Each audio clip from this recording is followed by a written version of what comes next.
Imagine receiving a letter with your name on it, but it's over 100 years old. That's exactly what happened to Lila, a quiet librarian in a small town, living an ordinary life until the day she discovered the impossible. It wasn't just any letter.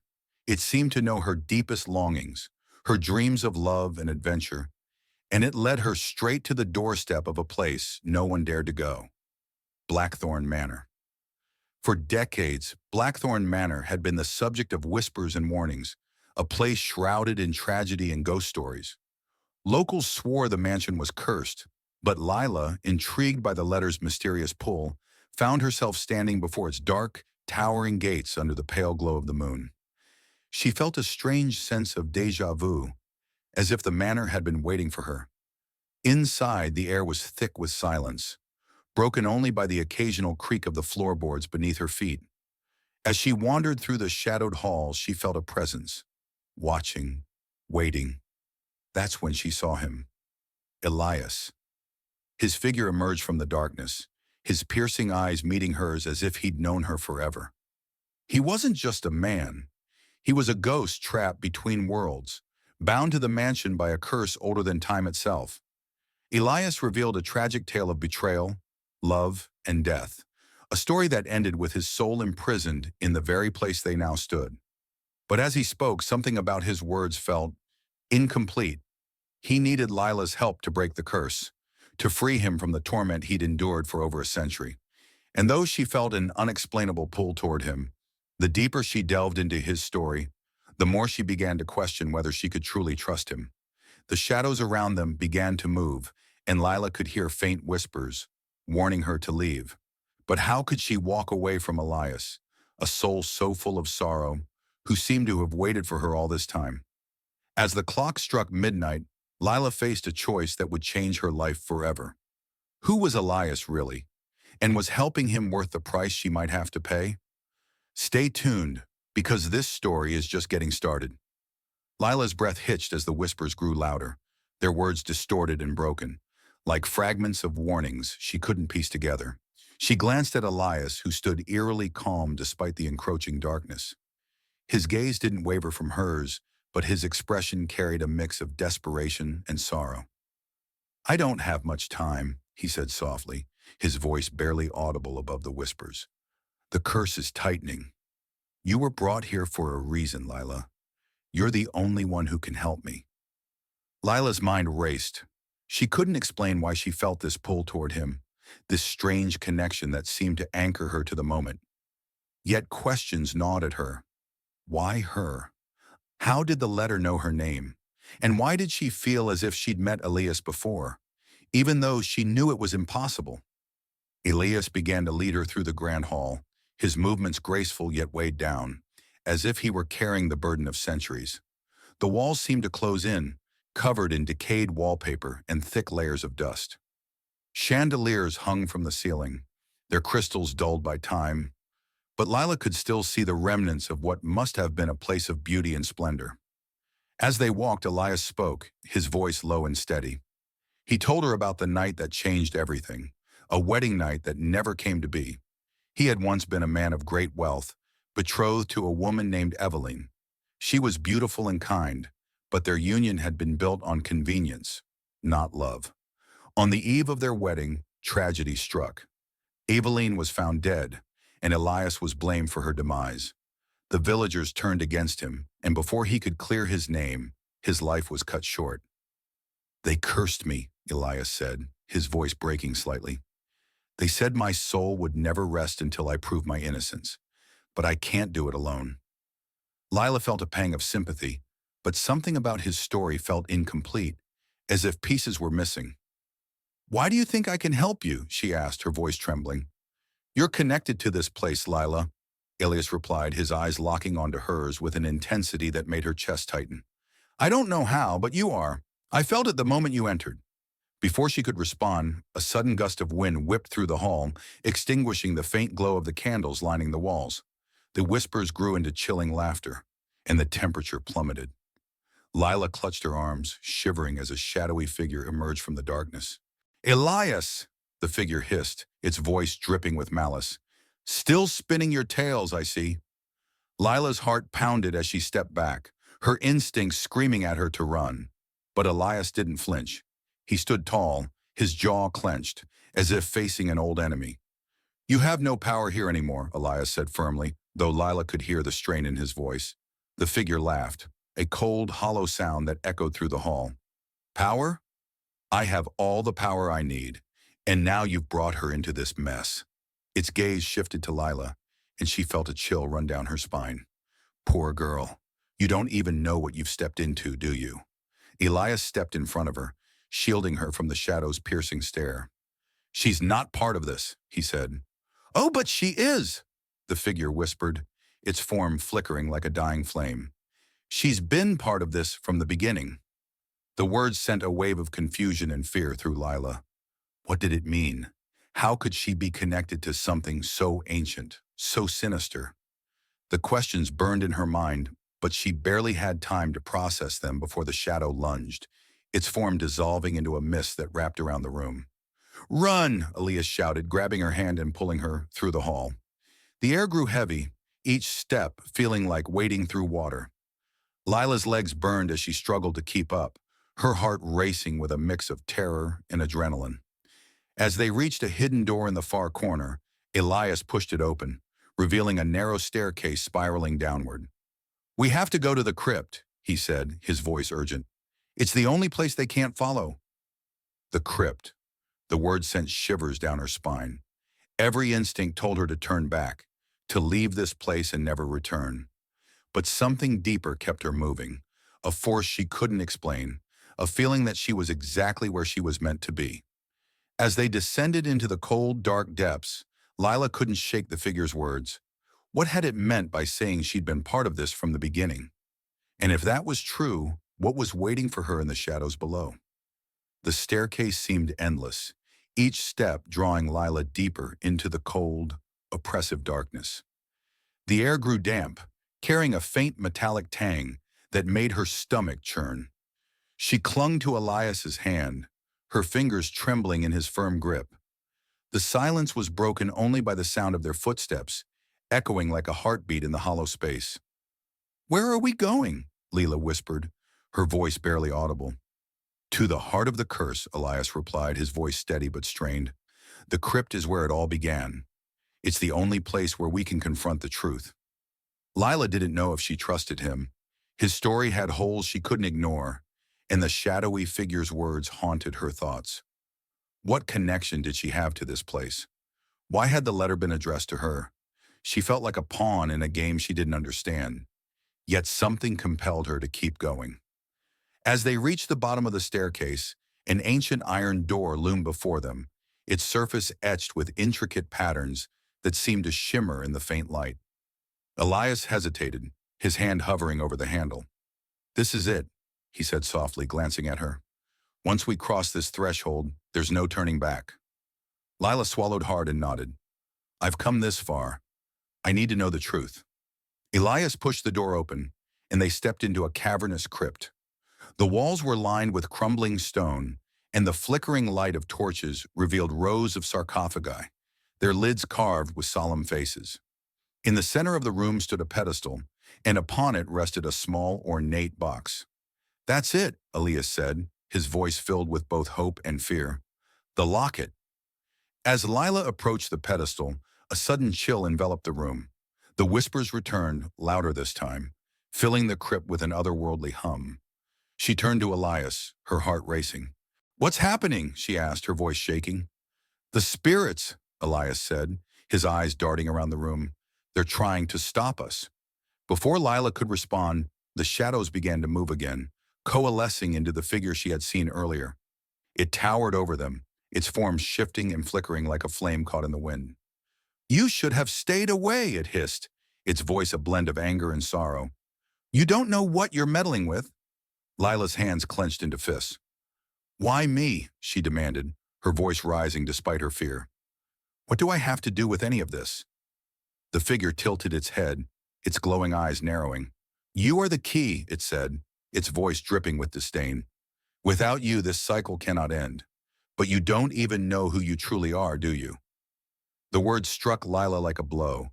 Her mind raced, memories flashing before her eyes, moments she couldn't quite place, dreams that felt too vivid to be imagined. A strange sense of familiarity washed over her, as if she had been here before, as if she had known Elias in this crypt long ago. Elias stepped forward, his face tense. "Enough!" he shouted, his voice echoing through the crypt. "She's here to help. The curse ends tonight." The shadow figure laughed, a cold, hollow sound that sent shivers down Lila's spine. "Help?" it said mockingly. "You've lied to her just as you lied to Evelyn. Tell her the truth, Elias. Tell her what happens when the locket is opened." Lila turned to Elias, her heart sinking. "What is it talking about?" Elias avoided her gaze, his expression filled with guilt. "Lila, I didn't want to tell you. The locket holds the power to break the curse, but it requires—" He trailed off, his voice cracking. "Requires what?" Lila pressed, her voice rising. The shadow answered for him. "It requires a sacrifice," it said, its voice dripping with malice. "One soul for another.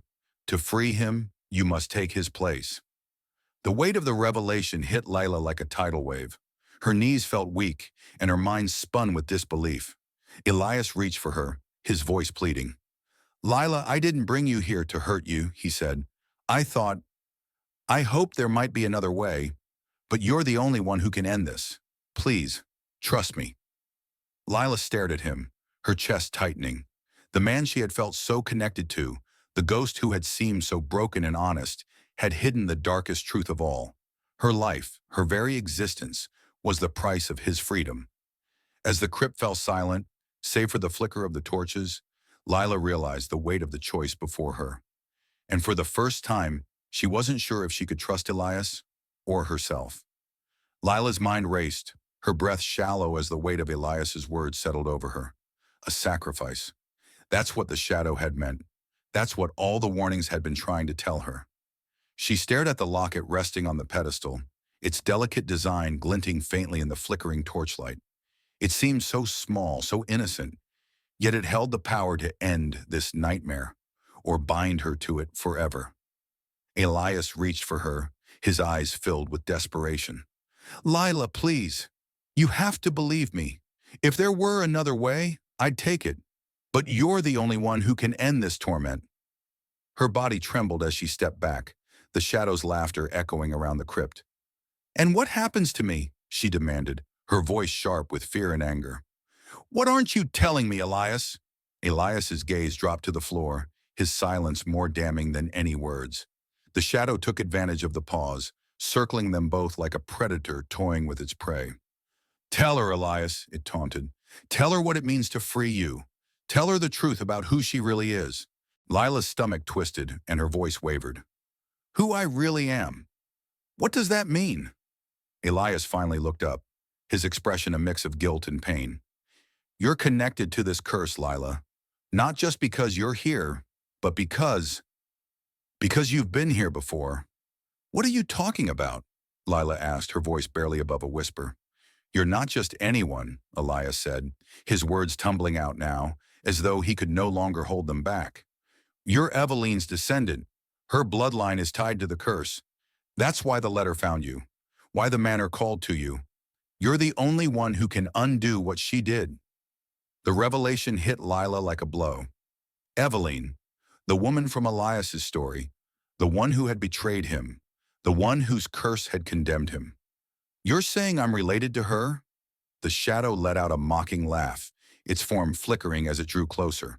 "It's poetic, isn't it?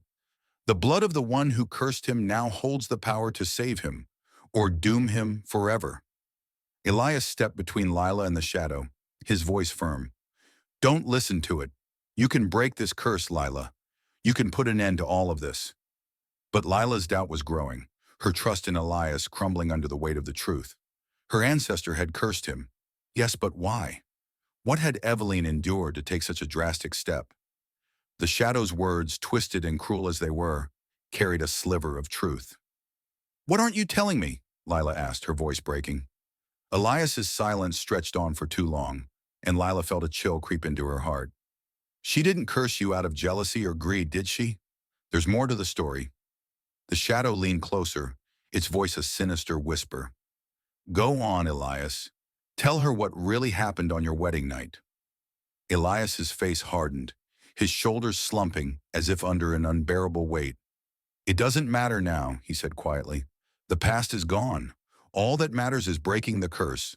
Lila shook her head, her voice firm despite the tremble in her hands. It matters to me. I can't make this choice if I don't know the whole truth. The shadow surged forward, swirling around them in a storm of cold air and darkness. You'll never know the truth, it hissed, because he can't face it himself. But you, Lila, you already feel it, don't you? The pieces are there. Put them together. The crypt seemed to pulse with an unnatural energy, the torches flickering wildly as the tension grew unbearable. Lila stared at Elias, searching his face for answers, for honesty, for something to cling to in the storm of confusion and fear. I can't do this, she said, her voice cracking. Not until I know everything. Elias reached for her again, but this time she pulled away. The shadow loomed larger, its laughter rising as the air grew colder. The crypt seemed to close in around them, the walls pressing tighter, the whispers louder, until Lila felt like she couldn't breathe. And then, in the chaos, she heard a voice, faint and fragile, but unmistakable. A woman's voice calling her name. Lila froze, her heart pounding as the sound echoed through the crypt. It wasn't the shadow and it wasn't Elias. Who's there? She asked, her voice shaking. Neither Elias nor the shadow answered, but the voice grew stronger, clearer, as if urging her forward. Lila took a hesitant step toward the pedestal, her hand reaching out for the locket.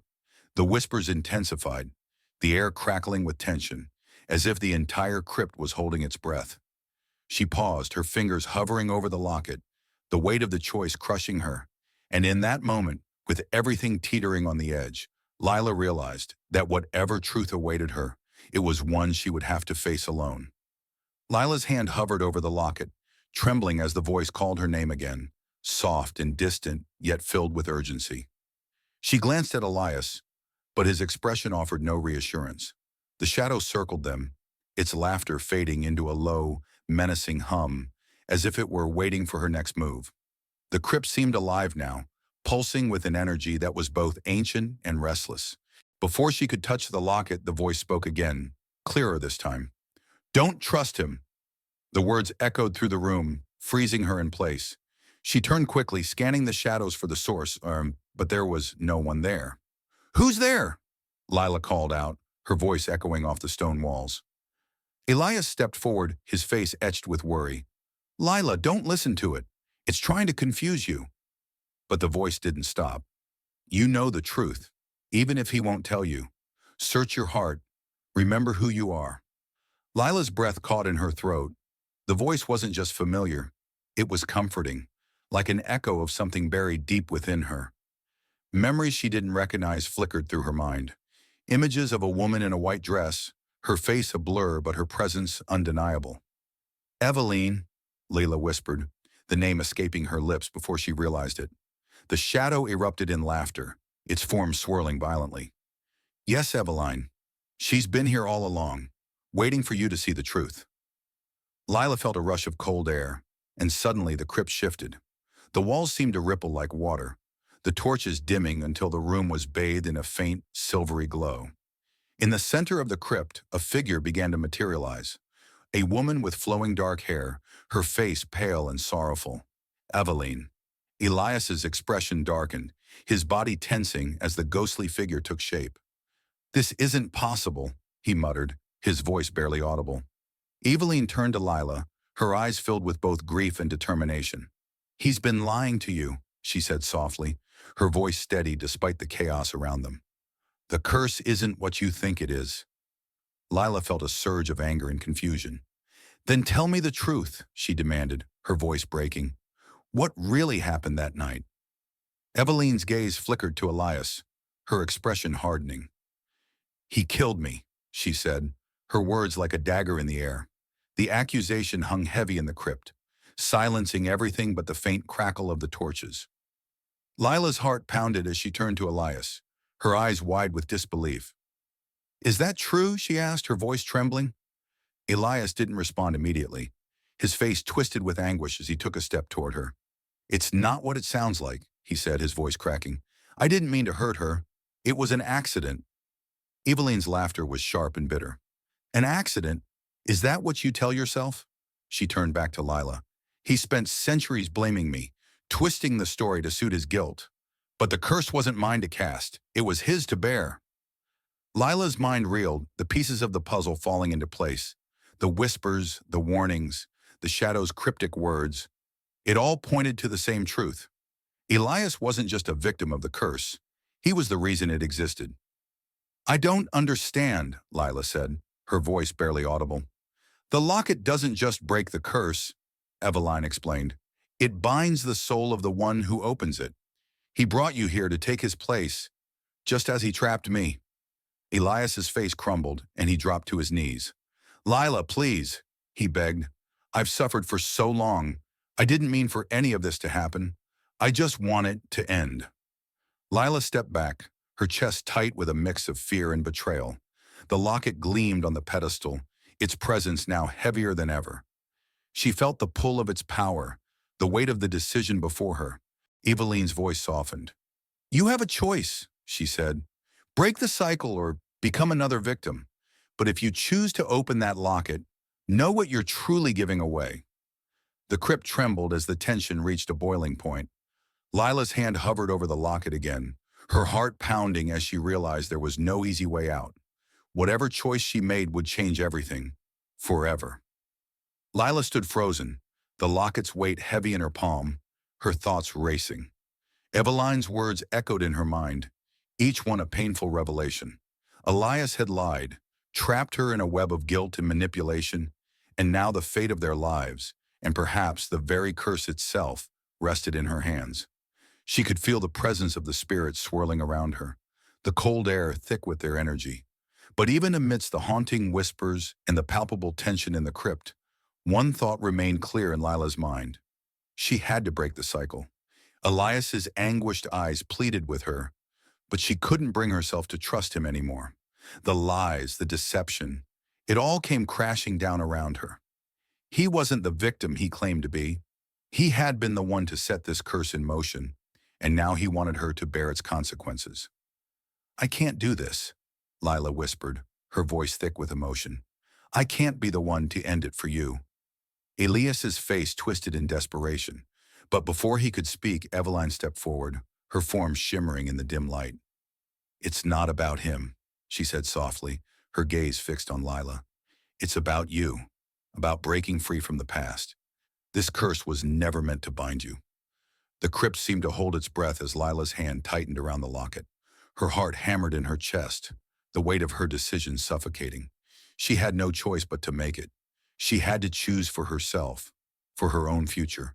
Not for Elias, not for Eveline, and certainly not for the ghosts of the past. With a final breath, Lila closed her eyes and placed the locket over the pedestal. She was ready, ready to face the unknown, ready to free herself from the curse that had ensnared her family. She took a step back, her mind made up. The moment the locket touched the pedestal, the entire crypt trembled. The torches flickered violently, and the walls seemed to pulse with dark energy.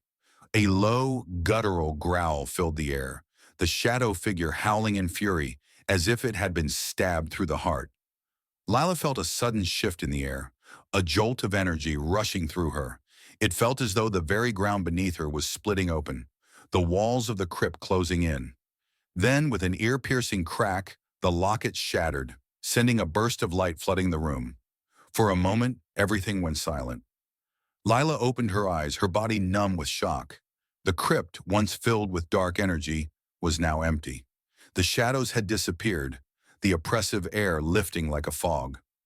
Elias was standing motionless, his face pale, as if the weight of centuries had finally lifted from him. Eveline's ghost, too, had vanished, leaving only the faint echo of her voice lingering in the air. But the peace was short-lived. Lila's breath caught in her throat as she turned to Elias, expecting to see the relief that should have followed. Instead, he was staring at her with a look of horror. His hands trembled as he reached toward her, his voice shaking. "No," he whispered, his face twisting in disbelief. "No, it can't be. You—" Lila frowned, stepping back. What's happening? What do you mean? Elias looked at her, his eyes wide with terror. You, you were never meant to open it. His voice was barely a whisper, and for the first time, Lila saw the true fear in his eyes. Before she could react, a cold wind swept through the crypt, and the ground beneath her feet seemed to crack open. She stumbled backward, unable to keep her balance as a dark, swirling vortex began to form in the center of the room. A figure, familiar yet distorted, emerged from the shadows. It was Eveline. But this wasn't the Eveline Lila had seen earlier.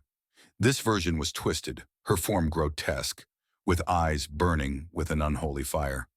You should have listened, Eveline hissed, her voice venomous. The curse was never meant to be broken. It was meant to be passed on. Lila gasped, her mind spinning with confusion. What are you talking about? Eveline's lips curled into a malicious smile. The locket didn't just seal the curse. It bound it to you. You were the key all along, Lila. And now, the curse is yours. Elias's face crumpled in despair, his voice pleading. I didn't know. I didn't know it would come to this. But Lila wasn't listening. The realization hit her like a tidal wave. The sacrifice wasn't about giving up her life to save Elias. It was about taking his place in the curse. And now she was the one trapped. As the vortex began to pull her in, she reached out for Elias, her fingers brushing his as the darkness threatened to swallow her whole. But just before the world went black, she saw his face one last time. And for the first time in her life, she understood the true cost of breaking the cycle. It wasn't freedom, it was another form of entrapment. The darkness swallowed her whole, pulling her into the void. It was suffocating, cold, and crushing. But in the brief moment before everything went black, a strange calm washed over Lila. She realized in the deepest part of her soul that this was her fate all along. She was the final piece in a curse that had spiraled out of control, passed from one generation to the next, and now it was hers to carry. When the darkness finally lifted, Lila found herself standing in a place that felt familiar, but was unlike anything she had seen before. It was an endless, empty landscape, bathed in a pale light. A fog hung low to the ground, swirling with the memories of countless lives lost. The air was thick with the presence of souls, some familiar, others unrecognizable, lost in the limbo of the curse. And there she was, Eveline. The twisted version of her had vanished, but now, standing before Lila, was the ghost of the woman she had once been. Her features were softer, the sorrow in her eyes replaced by a kind of solemn peace. You've come to understand, Eveline said quietly. Lila took a step forward, her heart heavy. I didn't know. I didn't understand. Why me? Eveline smiled faintly. Because you were always meant to be the one to break it. The curse wasn't supposed to be passed down through the bloodline. It was a mistake, a consequence of Elias's choices. But you, Lila, you were the key to ending it all. Lila felt her heart twist. But I failed. I'm trapped in it now. I'm no different from the others. Eveline shook her head. No, Lila. You're the one who can finally release us all. The curse is not just a chain. It's a story, a cycle that needs to end. The real sacrifice, the one that will free everyone, lies not in continuing the torment, but in letting it go. Lila closed her eyes, her mind flooded with the weight of her choices. She thought of Elias, of the lies, of the pain that had driven him to make such terrible decisions. She thought of the innocent lives caught in the web of the curse, all the souls that had been tethered here for centuries. And then she thought of herself, the life she had left behind, the love she had wanted to build, the future she had dreamed of. But in the end, she knew what needed to be done. I'm sorry, she whispered. I can't undo what's been done, but I can stop it from going on. With that, Lila closed her eyes and let go of the curse. She released it, not just for herself, but for everyone who had been bound to it, trapped in an endless loop of pain and regret. The ground beneath her feet rumbled, and the fog began to recede. Slowly, the landscape shifted, and the presence of the souls began to fade. Lila felt lighter, freer than she had in years. She could feel the weight of the curse lifting, the oppressive air dissipating. And then, just like that, everything went quiet. When Lila opened her eyes again, She was standing back in the crypt, the locket lying shattered on the pedestal before her. Elias was gone. The crypt, once filled with shadows and whispers, was now empty, silent. Lila took a deep breath, feeling the presence of the past slowly fade away. She had done it. She had broken the cycle. The curse was no more. In the silence that followed, Lila realized the truth. Sometimes the hardest part of breaking free isn't the sacrifice. It's the letting go. Letting go of the past, of the people who hurt you, of the lies you've been told. And in doing so, you can finally begin to live for yourself. Lila turned and walked out of the crypt, her steps steady. The world beyond awaited her, a world free from the shadows of the past. And as she stepped into the light, she knew that no matter what came next, she had finally claimed her freedom.